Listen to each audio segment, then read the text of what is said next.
5 years, we have warned about the deficit. For 5 years, we have tracked the draining of the vaults. And for 5 years, the manipulators told us that supply was plentiful and that $50 was a ceiling that would never be broken. Well, look at the chart. This week, silver futures smashed through resistance to hit a record $59.65. Spot prices are hovering near $59. The ceiling is now the floor. But the price isn't even the biggest news. The biggest news is who is panicking. Bank of America, one of the largest financial institutions on earth, has officially raised their price target to $65 an ounce. They aren't calling this a bubble. They are calling it a structural deficit. They are admitting publicly what we have known privately.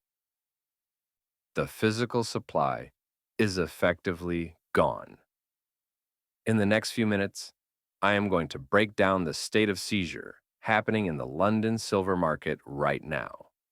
I'm going to show you the inelastic demand from AI and solar that is draining the last ounces from the system. And I'm going to explain why hitting $60 isn't the end of the rally. It is simply the starting gun.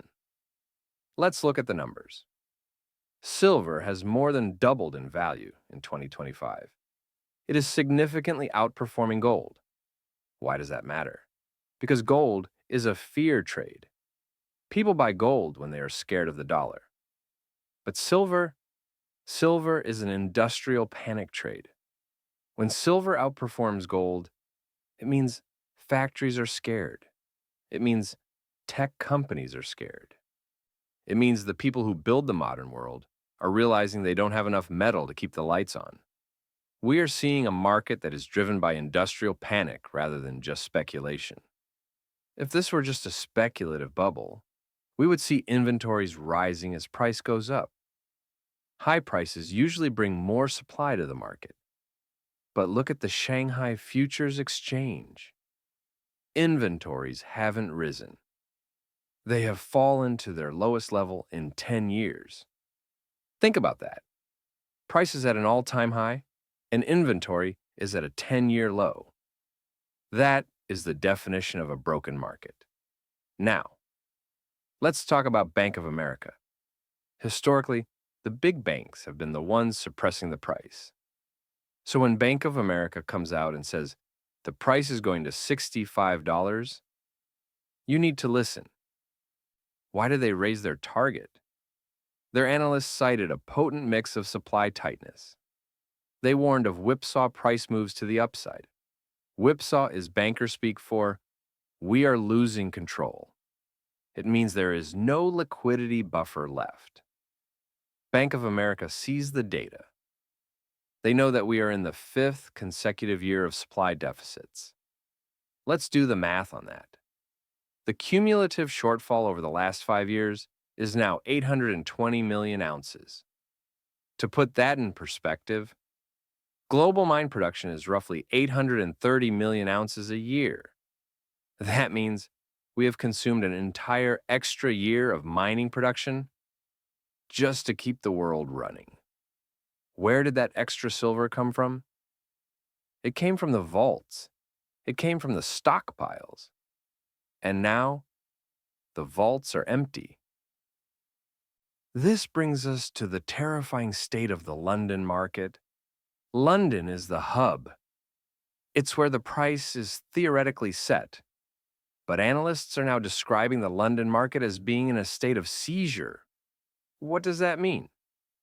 It means the metal is locked up. It means the people holding it aren't selling. And the people holding paper contracts are demanding delivery. We have a massive signal flashing red, backwardation. In a normal market, the future price is higher than the spot price because you have to pay for storage and insurance. But right now, the spot price is trading higher than the futures price. This is the market screaming. I don't want a promise of silver in 3 months. I want the metal now. Backwardation is the hallmark of a physical shortage. It proves that industrial buyers are desperate. Why? Because of the demand monsters that just woke up. The shortage isn't just about mining, it's about consumption. We have entered the era of inelastic demand. Meet the new beast, artificial intelligence. AI servers require 2 to 3 times more silver than traditional servers. They run hotter, they need more power, they need better conductivity. Silver is the best conductor of electricity on the periodic table. You cannot build a high-performance AI cluster with copper. You need silver. Then there is solar. Despite silver hitting $60, the solar industry is consuming record amounts. Manufacturers have tried to thrift, they have tried to use less silver, but they have hit the limit. If they reduce the silver any further, the panel loses efficiency. And finally, EVs. An electric vehicle uses 25 to 50 grams of silver. That is nearly double what a gas car uses. These three industries, AI, solar, and EVs, are the future of the global economy. Governments have mandated them, and they are all fighting for the same shrinking pile of silver. Bank of America knows this. That is why they see a structural deficit. Structural means it cannot be fixed. It means there is no quick solution. You might ask, if the price is $60, won't they just mine more? No, they won't, because they can't. Silver is a byproduct. We don't mine silver directly. We mine lead, zinc, and copper. If the economy slows down and we need less zinc, we mine less zinc. And guess what happens? We produce less silver. It takes 10 years to bring a new mine online. We need the metal today. Let's wrap this up. Silver is at $59.65. Bank of America is calling for $65. I'm going to tell you something controversial. $65 is conservative. When you have a 5-year deficit of 800 million ounces, when you have the Shanghai inventories at 10-year lows, when you have AI and solar consuming supply regardless of price, and when you have the London market in a state of seizure, price doesn't just go up linearly, it resets. The supply is gone, the buffers are gone. We are now entering the phase of price discovery.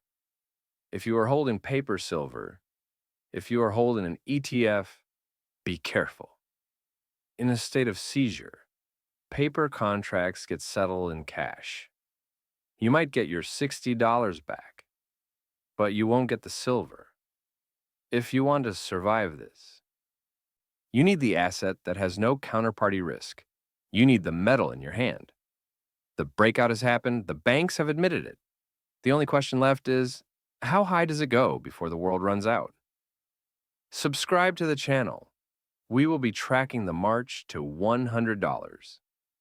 Don't be the person holding paper when the music stops.